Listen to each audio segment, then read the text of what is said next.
যেই মাত্র 50টা রুটি চাইলেন, সঙ্গে সঙ্গে ওই যারা দাতা দিচ্ছেন 50টা রুটি আর সবজি সেই বাচ্চাটার হাতে দিয়ে দিলেন। 50টা রুটি চেয়েছে, 50টাই দিয়ে দিলেন।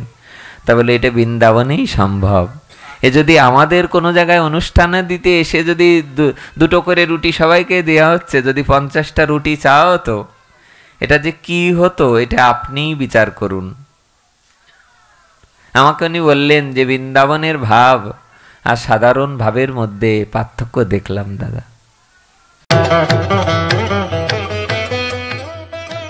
এখন দেখছেন হিন্দু মিডিয়া চ্যানেলটি সাবস্ক্রাইব করুন। আজকে আমরা প্রসঙ্গক্রমে বলছিলাম যে কোনো তুলনা তো আনা উচিত নয়। শাস্ত্রে একটি ব্রতের সঙ্গে আরেকটি ব্রতের তুলনা করা খুব একটা উচিত নয়। তবু এরকম গ্রন্থাদিতে উল্লেখ আছে, আমি পড়েছি, যেমন রাধাষ্টমী সম্পর্কে লেখা আছে যে লক্ষ্য একাদশী করলে যে ফল হবে, একটি রাধাষ্টমী বা একটি নিত্যানন্দ ত্রয়োদশী করলে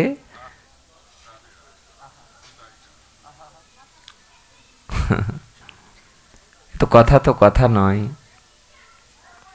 আমার মনে হয় আপনারা সবাই সকলেই চেষ্টা করে, আমরা 1 লক্ষ বা 1000 একাদশী বা 10,000 একাদশী করতে পারবো না, কিন্তু ইচ্ছা করলেই সবাই একটি নিত্যাই চাঁদের নিত্যানন্দ ত্রয়োদশী করতে পারবো, পালন করতে পারবো, সকলেই পারবো। গত পরশুদিন ছিল আমাদের অদ্বৈত সপ্তমী, তাই তো? আজকে দশমী।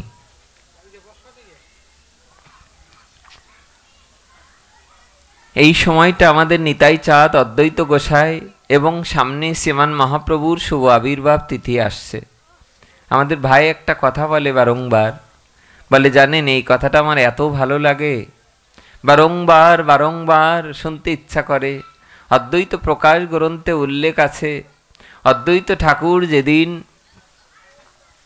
যেদিন বৃন্দাবনে গিয়েছেন, উনি যেই মাত্র উনি গয়া থেকে, উনি কাশী থেকে ধীরে ধীরে মথুরার দিকে যখন রওনা দিচ্ছেন, আর মথুরা মণ্ডলে যেই মাত্র মথুরার মাটিতে দেখবেন যারা ট্রেনে যায় বৃন্দাবনে, এখন তো অনেকে প্লেনেও চলে যাচ্ছে, সময় সংক্ষিপ্ততার কারণে গতবার আমিও গিয়েছিলাম। তো ট্রেনে গিয়ে আপনারা অবাক হবেন দেখলে, যারা ব্রজবাসী থাকে, বৃন্দাবনবাসী থাকে, তাদেরকে দেখে তো সবসময় চেনা যায় না। যারা গিয়েছেন তারা দেখবেন। আমি অবাক হয়ে দেখলাম, কত গল্প শুনি বৃন্দাবনের, আর নিজে দেখলামও। আমি অবাক হয়েছি যে দেখে, যে বৃন্দাবনে যেই মাত্র নামার সময় হবে, কোনো ব্রজবাসী মা বাবা, হ্যাঁ, তাদেরকে দেখলে বোঝা যায় তারা আগে নেমে নিজে, মনে হয় যেন তার নিজের মেয়ের বাড়ি চলে এসেছে। তারা আগে গাড়ি থেকে নেমে আগেই, হ্যাঁ, কি একটা তাদের যে সুরটা, তাদের যে প্রেম মাখানো দরদটা, এটা প্রায়শই সবার ভাগ্যে হবে না।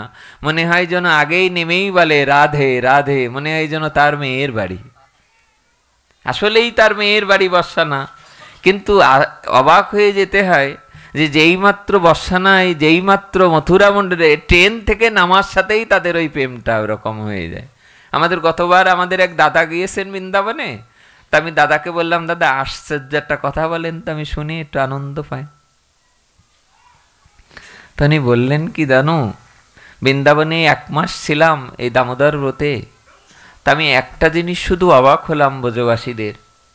বলে যেই মাত্র রাধাকুণ্ডের পাড়ে তো অনেক জায়গায় রুটি সবজি ইত্যাদি বিভিন্ন জায়গা থেকে আসে, তো লাইন দিয়ে যারা ওখানে প্রসাদ নিচ্ছে, তো কেউ যে বলছে যে বাবা 5 রুটি দিয়ে দো, কেউ বলছে আমাকে 10 রুটি দিয়ে দো, কেউ বলছে আমাকে 2 রুটি দিয়ে দো।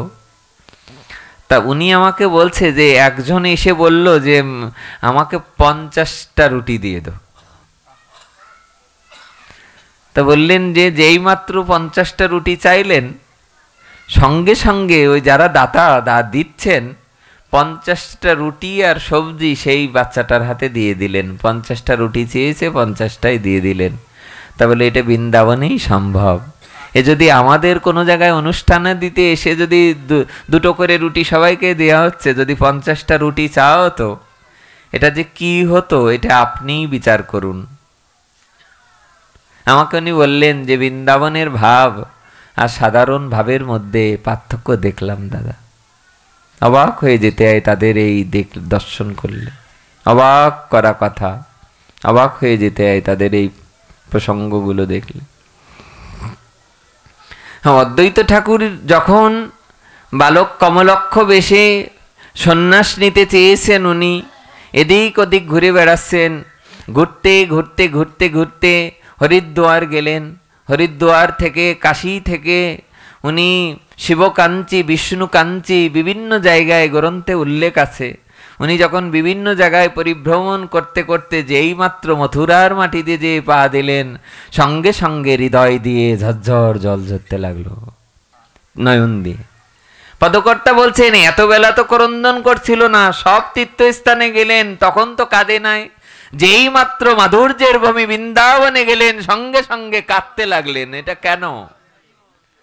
আর অদ্বৈত ঠাকুরের শিষ্য ঈশান নাগরের লেখা অদ্বৈত প্রকাশ গ্রন্থে উল্লেখ আছে, যেই মাত্র উনি বৃন্দাবনের মাটিতে প্রবেশ করলেন সঙ্গে সঙ্গে কেঁদে ফেললেন। বললেন কেন কাঁদলেন?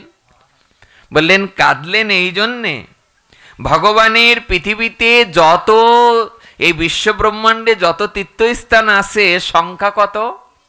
3.5 কোটি। এই পৃথিবীতে কতটি তীর্থস্থান আছে?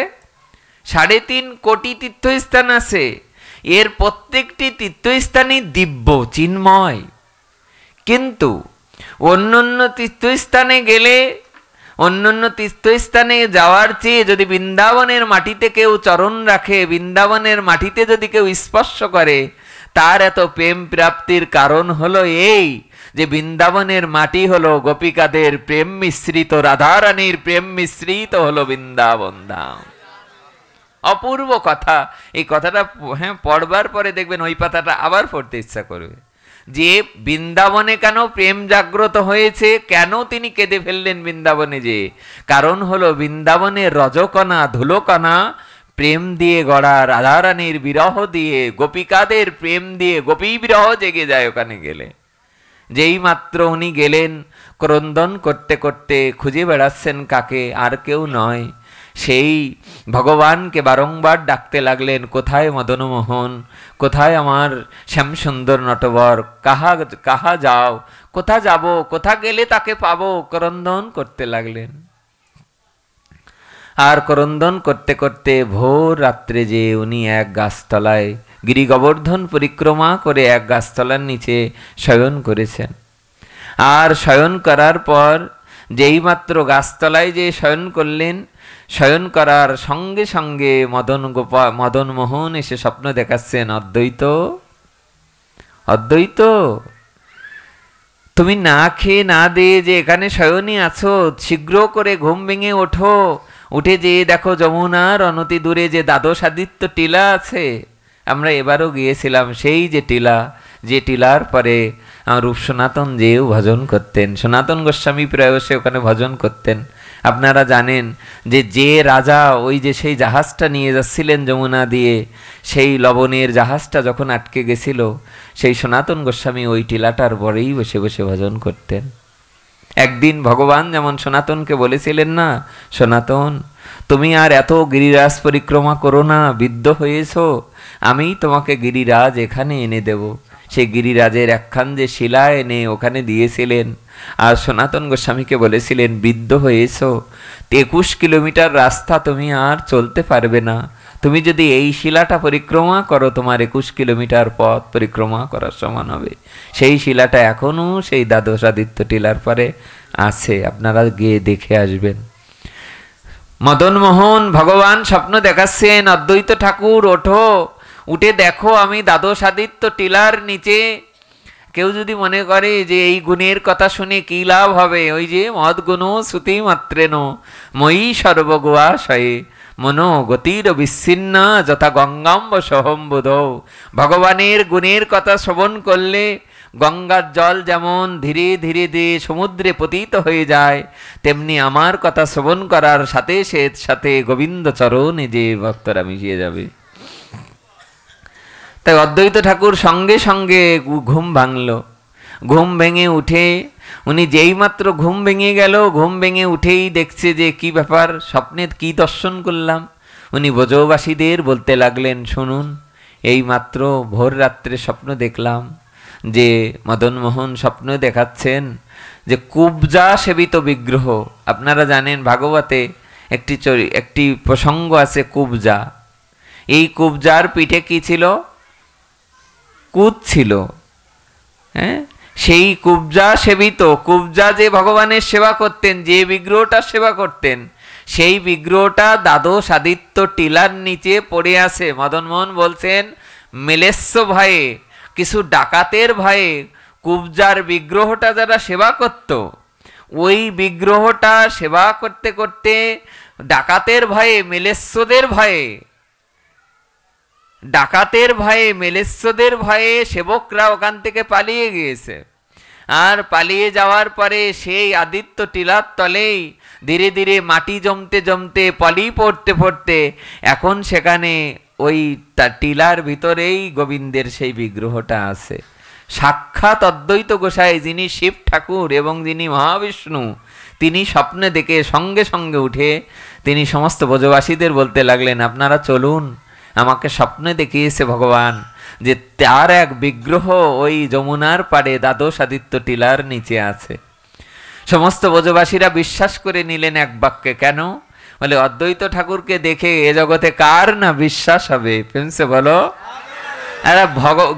এ জগতে কোনো সাধুকে দেখলে মানুষের এত বিশ্বাস যদি হয়, ভক্তদের দেখলে যে বিশ্বাস হয়। হ্যাঁ, আমাদের বৃন্দাবনের এক মহন্ত পাঠ করেছে, কে যেন বললো আমাদের সামনে আগের দিন, আপনিই তো, কি জন্য নাম ওনার, গোবিন্দবল্লভ শাস্ত্রীজির কথা বললেন না, যে গোবিন্দবল্লভ শাস্ত্রীজি পাঠ করছেন, বলছে, জানো বাবা, আমরা যখন সেলুনে যাই, সেলুনে যে ধারালো ব্লেড বা ধারানো খুর থাকে, ওই খুরটা দিয়ে যখন আমাদের চুল কাটানো বা শেভ করিয়ে দেয়, আমরা ওই নরসুন্দরকে আমরা বিশ্বাস করি। সে কিন্তু যে কোনো সময় যদি এটা বেঁধে যায়, এটা একটা জায়গায় যদি বেঁধে যায়, কিন্তু হিতে বিপরীত হতে পারে। বাবা বলছেন যে তাকে আমরা বিশ্বাস করি।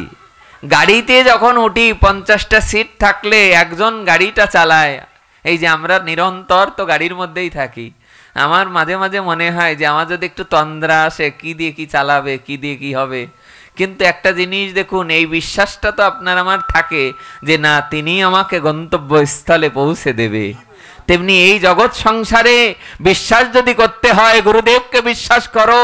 বিশ্বাস যদি করতে হয়, রাধা মাধবকে বিশ্বাস করো, নিতাই গৌরকে বিশ্বাস করো। আর তাকে এরকম গ্রন্থে লেখা রয়েছে, সবাই বিশ্বাস কেন করলেন? বলেন, বিশ্বাস করলেন তার ওই ভুবন ভুলনো রূপ দেখে, অদ্বৈত ঠাকুরের চেহারা দেখে সকলেই বিশ্বাস করলেন যে ইনি মিথ্যা বলছেন না। সবাই কি কি নিলেন সাথে? শাবল নিলেন, আর শাবল আর কোদাল নিলেন। শাবল কোদাল নিয়ে সেই দ্বাদশ আদিত্য টিলায় যে ধীরে ধীরে ধীরে ধীরে মাটি আলগা করতে লাগলেন, আর মাটিগুলো সাবধানে নিতে লাগলেন। কেন?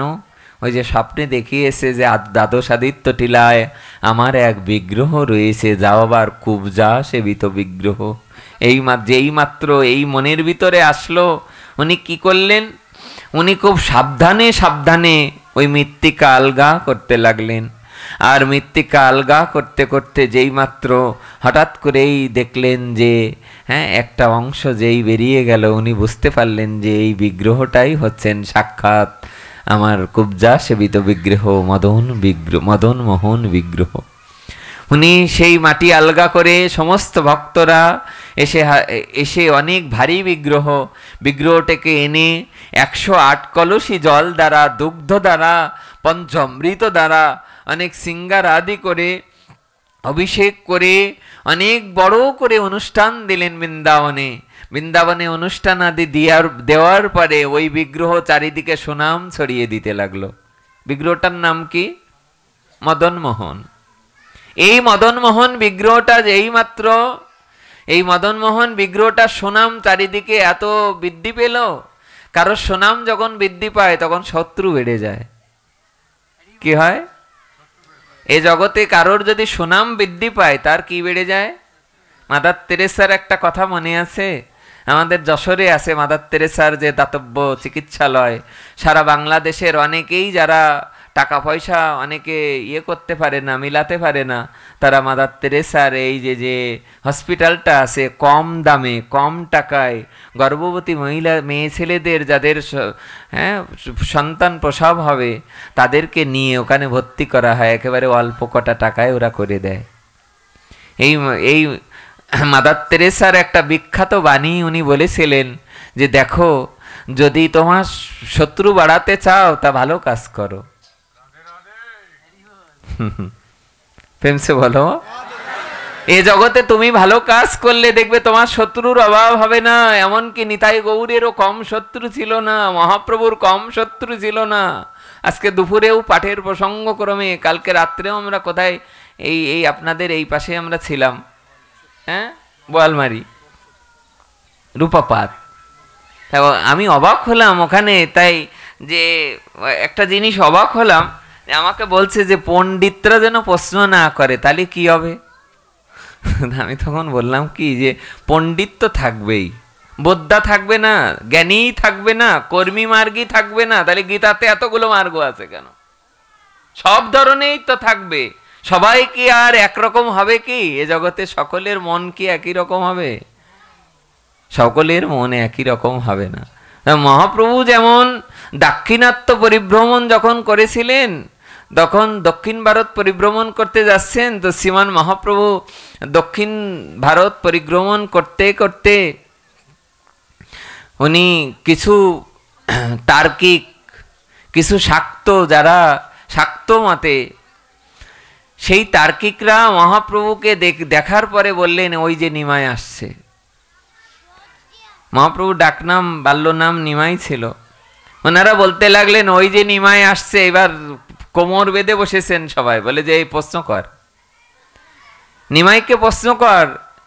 যেই মাত্র ভক্তরা বলতে লাগলেন প্রশ্ন একটু পরে করো না, উনি যেভাবে কাঁদছে, মহাপ্রভু কাঁদতে কাঁদতে হরিনাম করছেন, হরে কৃষ্ণ কৃষ্ণ কৃষ্ণ হরে হরে, হরে রাম রাম রাম হরে হরে।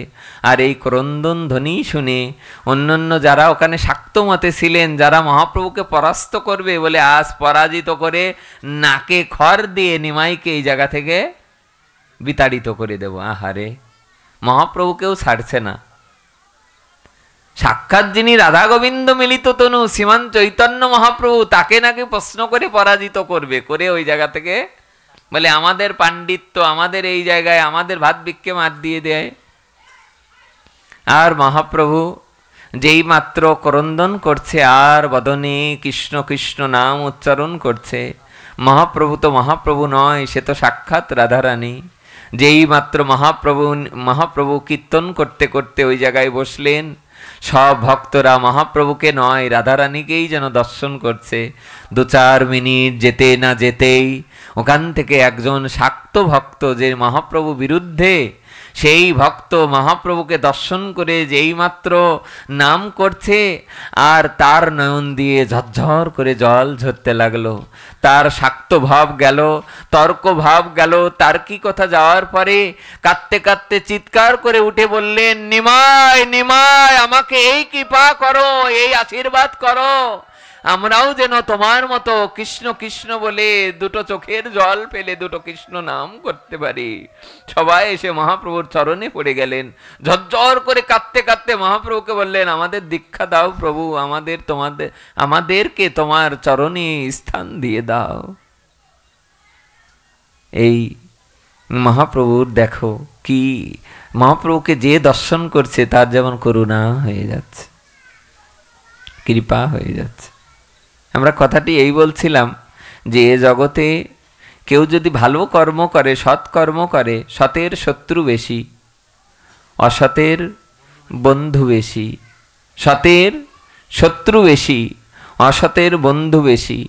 যেই মাত্র অদ্বৈত ঠাকুর কুবজা সেবিত বিগ্রহ এক ব্রাহ্মণকে বললেন, শোনো ব্রাহ্মণ, আমি বৃন্দাবন পরিক্রমা করতে চলেছি, তোমার দায়িত্ব হবে প্রতিদিন সকাল দুপুর সন্ধ্যায় যে কবার তার সেবা করার, তুমি তার সেবা করতে থাকো। সে দায়িত্ব পেয়ে আনন্দে নাচতে লাগলেন। ভগবান যে স্বপ্ন দিয়ে যে বিগ্রহটা দিয়ে যায় ভক্তদের কাছে।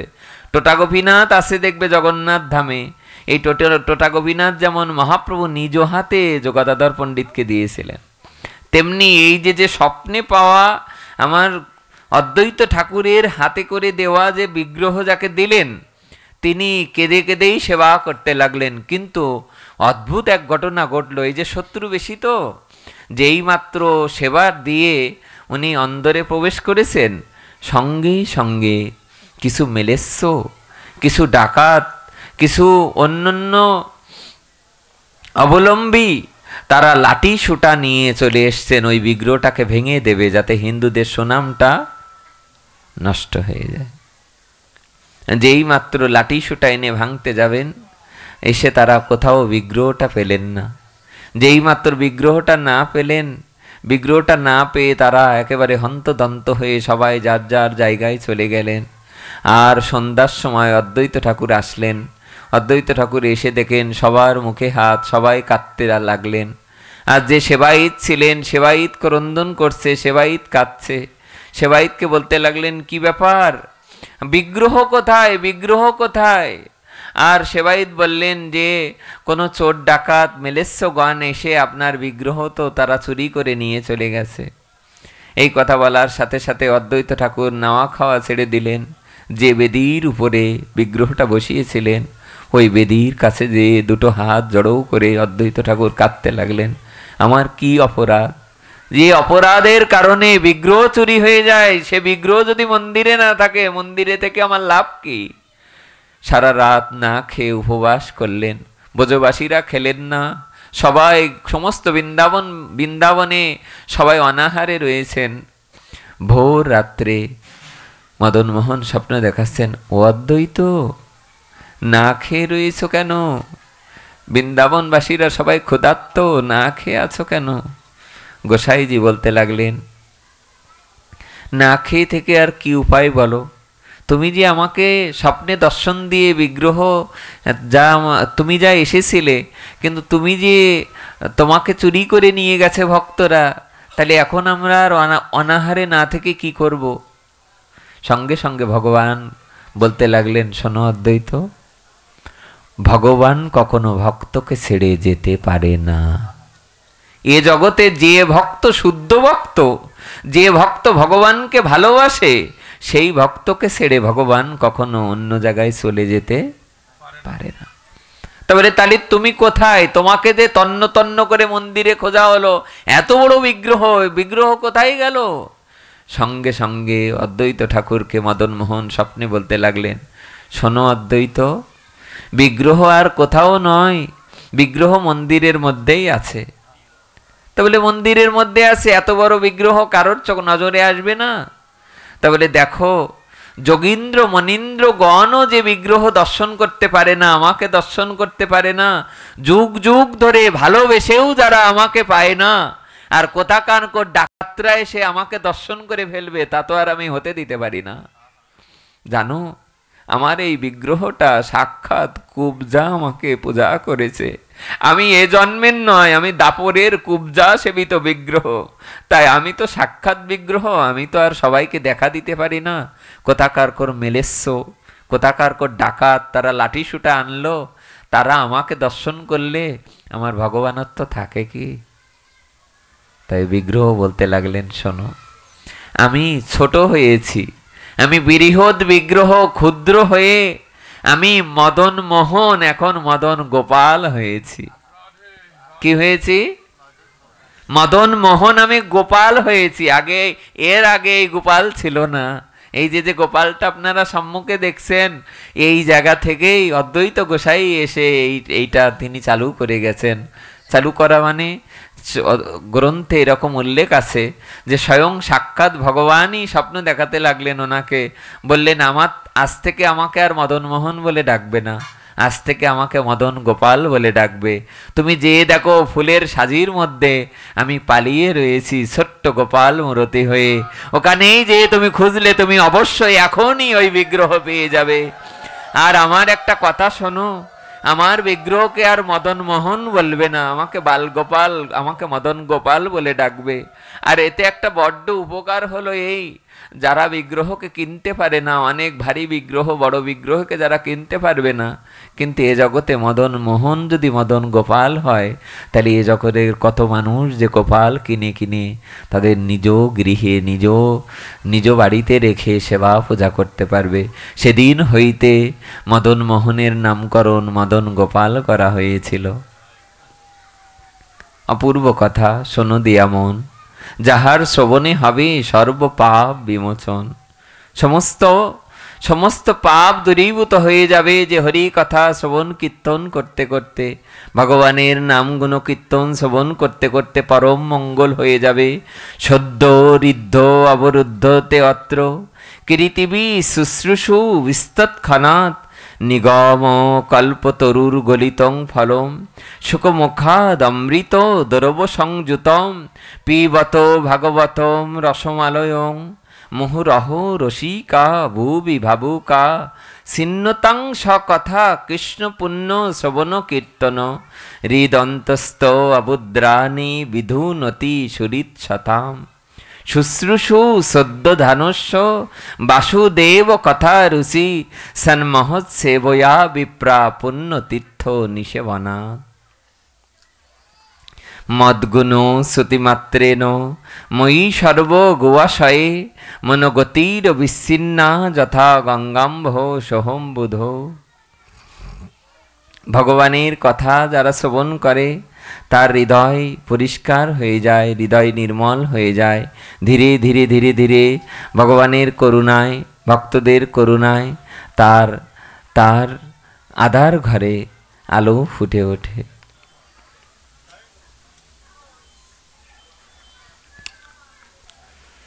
আমরা যে প্রসঙ্গে একটু কথা বলছিলাম, অদ্বৈত ঠাকুরের প্রসঙ্গ, যেহেতু আগামী কাল আমাদের ভৈমী একাদশী এবং আগামী সোমবারে যেহেতু নিত্যানন্দ ত্রয়োদশী, আমরা নিত্যানন্দ ঠাকুরের ছোট্ট একটি প্রসঙ্গে আলোচনা এসে আজকে হরিকথা শুভ বিশ্রাম রাখব। আবার কাল হরিকথা আছে, আর আমাদের একটু ইচ্ছা আছে যদি কালকে সকালে একটু কীর্তন করা যায়, খুব ভালো হবে, খুব আনন্দ হবে। সবাই মিলে একাদশীর দিনে যদি একটু কীর্তন আনন্দ করা যায় কেমন লাগবে? শাস্ত্রে লেখা আছে না, যে হরিবাসরেই কীর্তন করতে হয়, হরিবাসরে জাগরণ করতে হয়, একাদশীর দিনে জেগে জেগে নাম করতে হয়।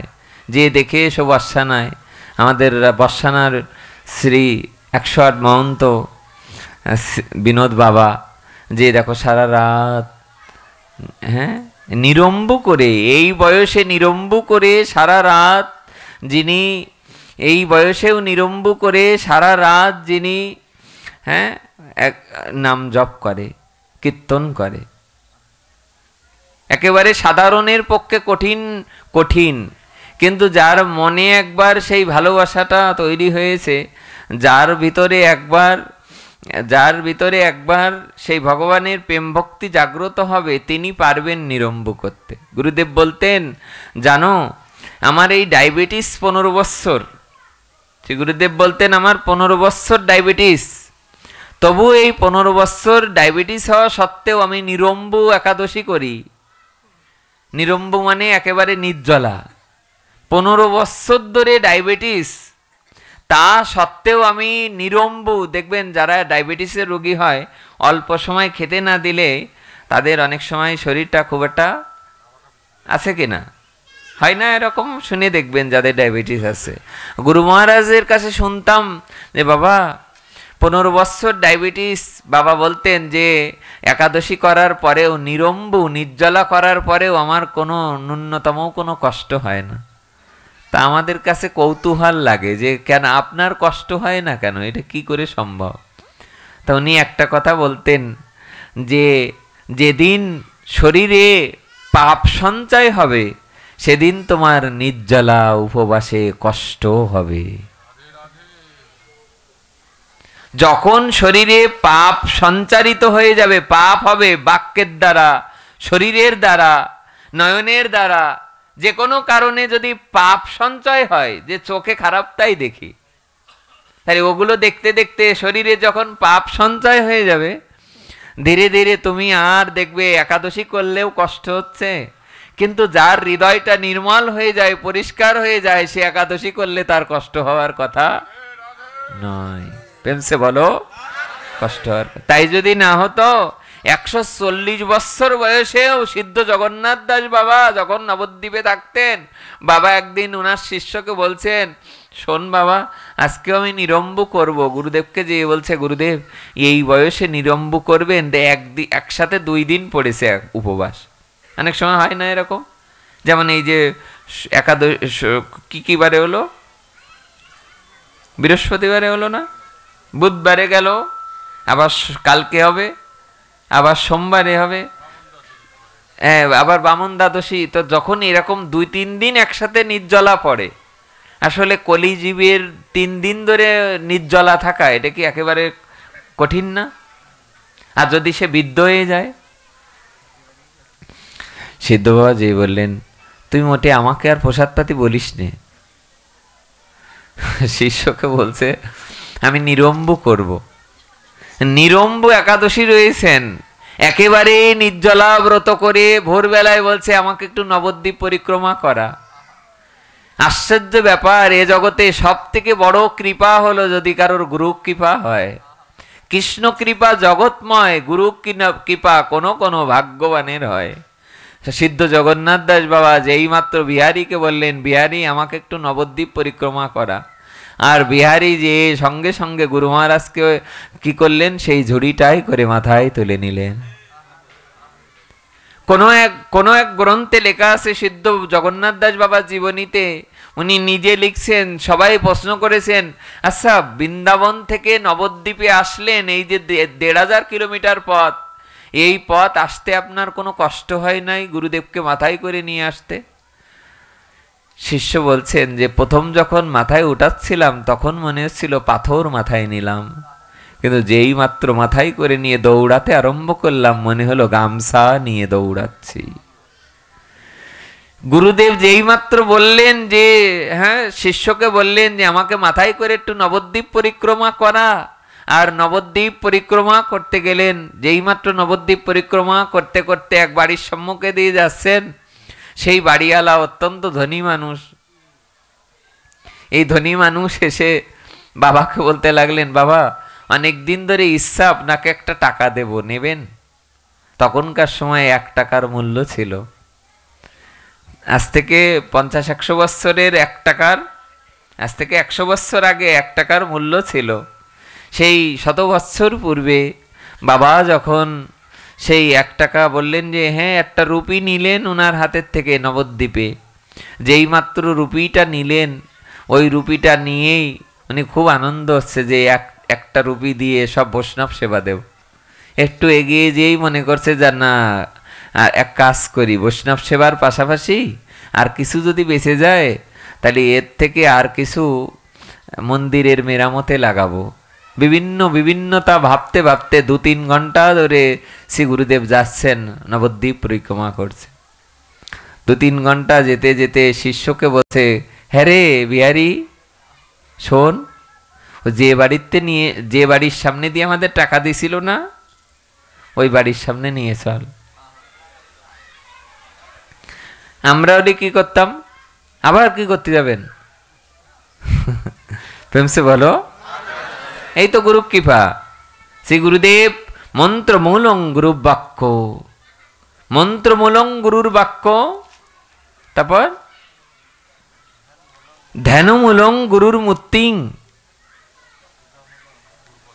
পূজামূলং গুরু পদম, আর মন্ত্রমূলং গুরুর বাক্য। যেই মাত্র গুরুদেব বললেন শোন, আমাকে আবার ওই বাড়ির সম্মুখে নিয়ে চল, সঙ্গে সঙ্গে ওই বাড়ির সম্মুখে নিয়ে গেলেন। ওই বাড়ির সম্মুখে আবার 2 ঘন্টা পথ পরিক্রমা করতে করতে সেই বাড়ির সামনে যেই দাঁড়ালেন, যে ভদ্রলোক 1 টাকা দিয়েছিলেন, 1 রুপি, সঙ্গে সঙ্গে উনি মাটিতে নেমে আসলেন। নেমে আসলে গুরু মহারাজকে বলছে, বাবা আবার আপনি এখানে? তা বলছে, দেখ তোর যে টাকাটা আমাকে দিয়েছিলি, ওই টাকাটা আবার ফেরত দিতে আসলাম, এই নে। যে টাকাটা দিয়েছিলি ওই টাকাটা আবার ফিরে দিতে আসলাম। তো ওই বাড়ির যিনি মালিক উনি বলছে যে এই টাকাটা তো আপনার জন্যেই আমি কদিন ধরে গোছাচ্ছি, টাকাটা আপনি বৈষ্ণব সেবায় লাগাবেন, মন্দিরের সেবায় লাগাবেন, সেই জন্যেই আপনাকে দেওয়া হয়েছে, আপনি ওই টাকাটা গ্রহণ করুন।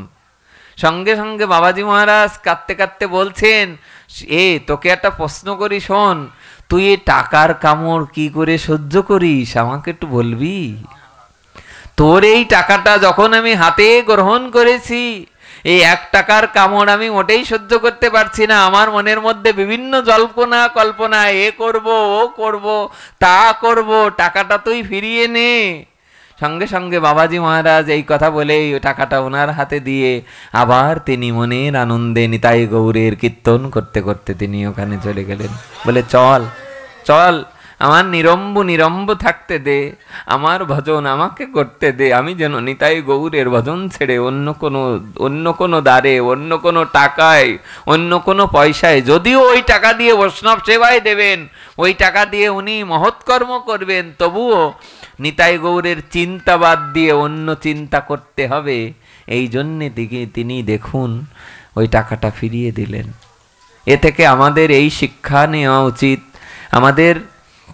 আমরাও যেন তার মতো করে, না পারলেও আমরা যেন নিতাই গৌরের চরণকে, নিতাই গৌরের চরণকে যেন আশ্রয় করতে পারি। সিদ্ধ বাবার জীবনীগুলো পড়লে কেমন স্থির হয়ে যেতে হয়, বারবার পড়লেও মনে হয় আরও কবার পড়ি। আমি একদিনে একটা ঘটনা পড়লাম কোনো একটা গ্রন্থে, যে সিদ্ধ জগন্নাথ দাস বাবা ওনার শিষ্য বিহারীকে বলছেন যে, বিহারী, বন্যায় তো চারিদিকে তলিয়ে গেল, ওইবার ভীষণ বন্যা হয়েছিল নবদ্বীপে। তা বন্যায় যখন চারিদিক তলিয়ে গেল, বিহারী দাস বাবাকে বলছে, বন্যায় যখন সব তলিয়ে গেছে, কিছু তুলসী গাছ একটু টবে বা কিছুতে করে উঠিয়ে একটু উঁচু জায়গায় রাখ, কারণ তুলসী ছাড়া তো আর গোবিন্দ সেবা হবে না। উনি সেবা করতেন, গিরিরাজ সেবা করতেন, গিরিধারী লাল। তা ওই তুলসী বৃক্ষ কিছু উঁচু জায়গায় কিছু তুলসী রোপণ করে ওখান থেকে কিছু তুলসী পত্র নিয়ে আর কিছু গঙ্গার জল রাখা ছিল, ওই গঙ্গার জল দিয়ে তুলসী পত্র দিয়ে ওই গিরিধারী লালে সেবা করতে লাগলেন।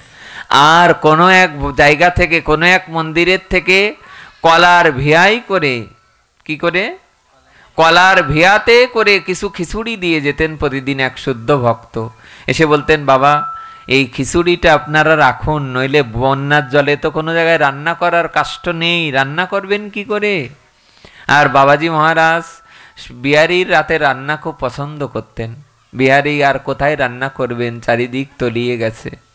ওই খিচুড়ি 2-4 দিন পরে আসা বন্ধ হয়ে গেল। কেন? বলে, বন্যার জলে, অত জলের মধ্যে আর ভক্তরা আসতে পারে না। আর বাবার মুখ শুকিয়ে গেল। বললে, আমার বিহারী কি না খেয়ে থাকবে? দেখো, গুরুদেবের জন্যে শিষ্যের কষ্ট হবে, আর এখানে দেখো শিষ্যের জন্যে গুরুদেবের কষ্ট। নিজে তো 2-3 দিন নিরম্ব করে, এতে তো তার কোনো কষ্ট নেই। বয়স 140 পার হয়ে গেছে, এখনো ওই বৃদ্ধ বয়সে 2 দিন 3 দিনও যদি নির্জলা করে তার কষ্ট হয় না? প্রেমসে বলো, এটাই তো গুরু কৃপা, এটাই তো সাধু কৃপা, এটাই বৈষ্ণবের কৃপা।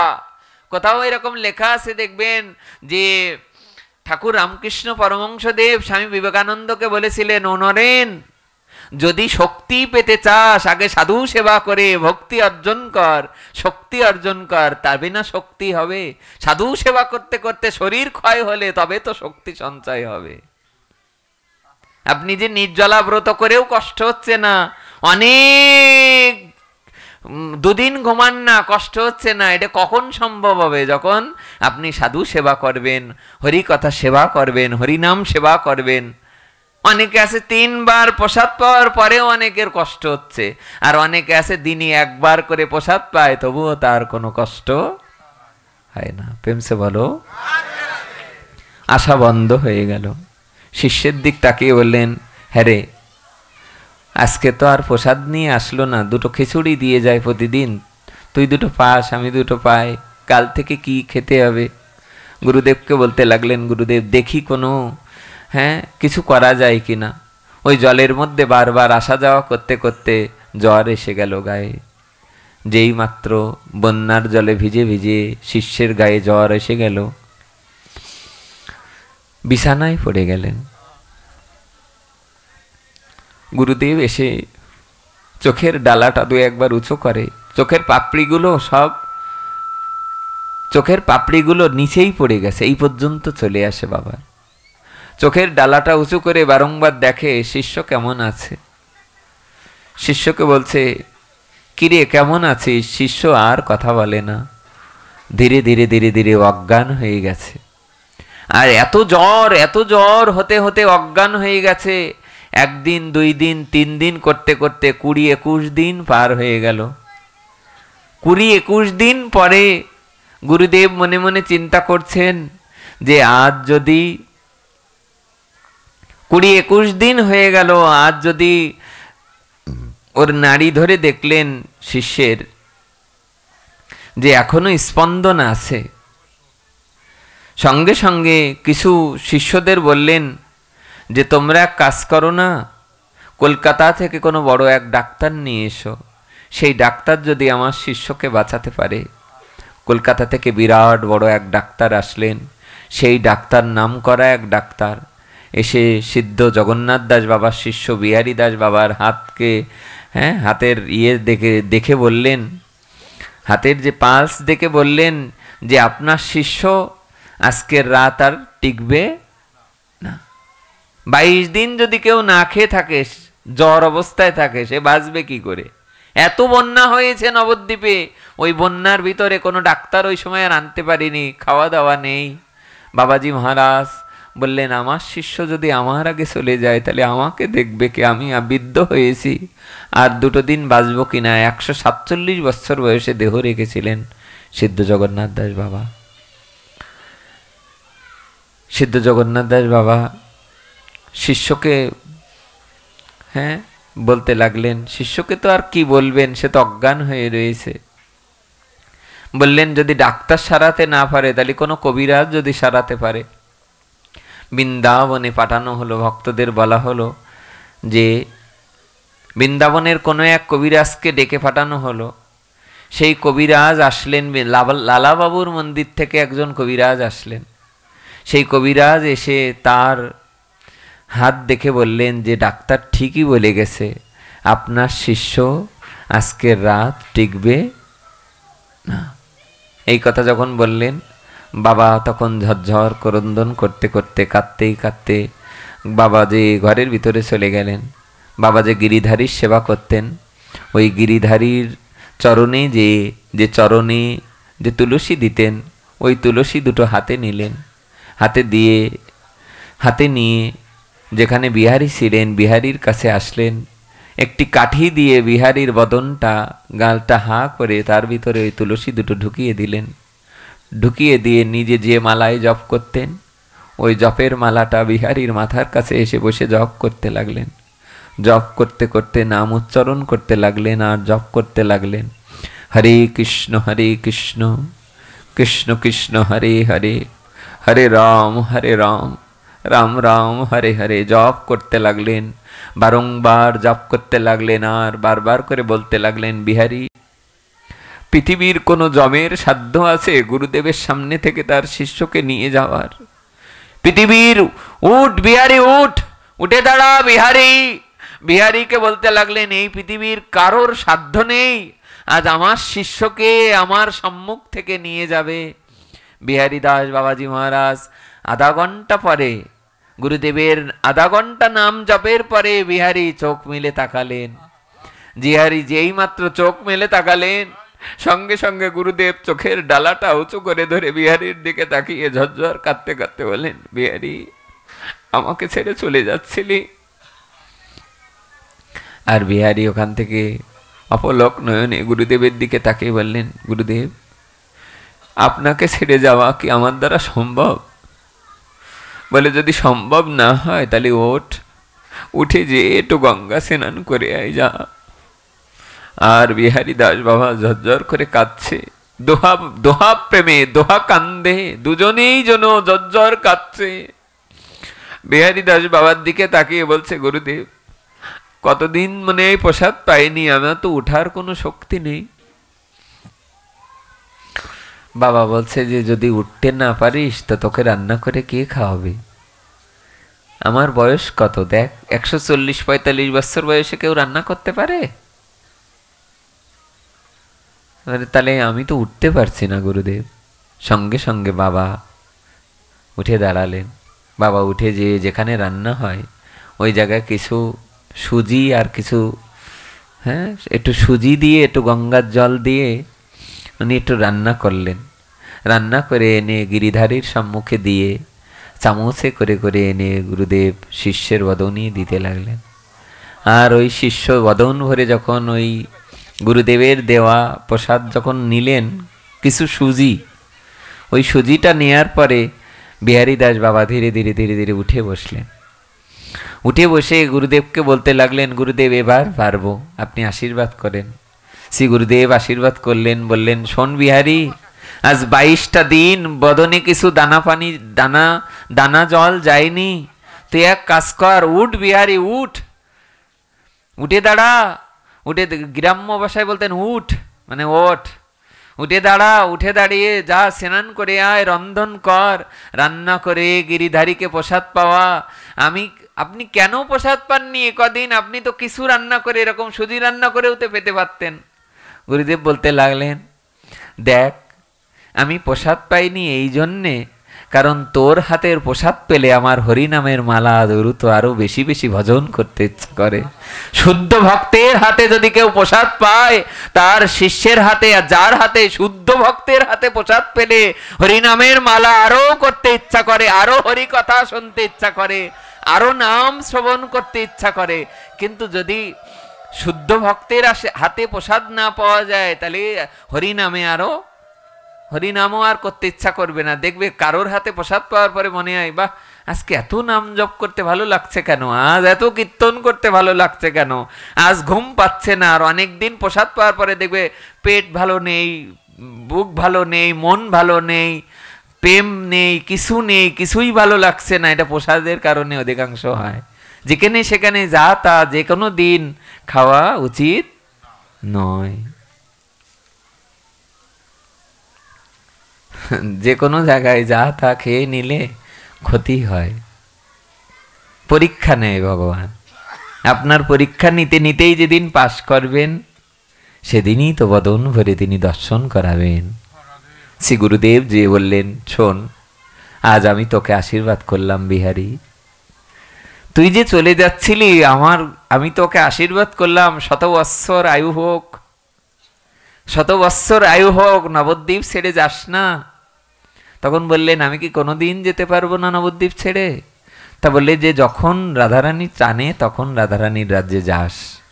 আপনারা জানেন, ওনার জীবনীতে উল্লেখ আছে, সিদ্ধ জগন্নাথ দাস বাবা যখন দেহ রেখেছিলেন, ঠিক রঘুনাথ দাস গোস্বামী যেমন সেই নীলাচল থেকে আর থাকতে না পেরে আত্মহত্যা করবে বলে সিদ্ধান্ত নিয়েছিলেন, কিন্তু রূপ সনাতন সিদ্ধান্ত তারা স্বপ্নে দেখিয়েছিলেন, রঘুনাথ আত্মহত্যা করলেই কোনো সমাধান হয় না। যদি মহাপ্রভুর বিরহ যদি সহ্য না করতে পারো, তাহলে ওখান থেকে চলে এসে রাধাকুণ্ডের পাড়ে রাধা রানীকে ভজন সাধন করো। তেমনি শ্রী গুরুদেব যেই মাত্র আশীর্বাদ করলেন, এরপরে গুরুদেবের চলে যাওয়ার পর 147 বছর বয়সে গুরুদেব দেহ রেখেছিলেন। ওনার চলে যাওয়ার পর শ্রী গুরু কৃপার দানে শিষ্য আর থাকতে পারলেন না নবদ্বীপে। উনিও কাঁদতে কাঁদতে বৃন্দাবনে চলে গেছিলেন। কারণ যার সাথে যার সম্পর্ক থাকে না, গুরুদেবের সাথে শিষ্যের সম্পর্ক, তো এই সম্পর্ক ছেড়ে এটা থাকা বড় কঠিন। যদি কেউ গুরুদেবকে ভালোবাসে, সেই ভালোবাসা ছেড়ে আর কেউ থাকাটাই বড় কঠিন হয়ে যায়। যে শ্লোকটা দিয়ে শুরু করেছিলাম, আমরা এটা বলেই বিশ্রাম রাখি। মদ্গুণ শ্রুতিমাত্রেণ মই সর্বগুয়াশয়ে মনোগতির বিচ্ছিন্না যথা গঙ্গাম্ভ সোহম বুধৌ। নদীর জল, গঙ্গার জল যেমন আঁকাবাঁকাই গেলেও সে যেমন সমুদ্রে যে মিশে যায়, তেমনি এ জগতের কোনো ভক্তের কর্ণ দিয়ে যদি হরি কথা প্রবেশ করে, সেও ধীরে ধীরে গোবিন্দ চরণে যে মিশে যায়।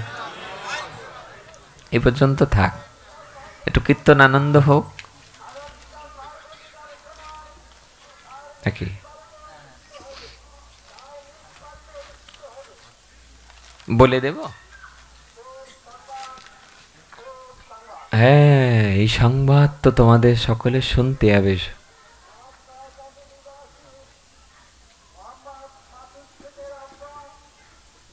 ইন্তেকাল করিয়াছে।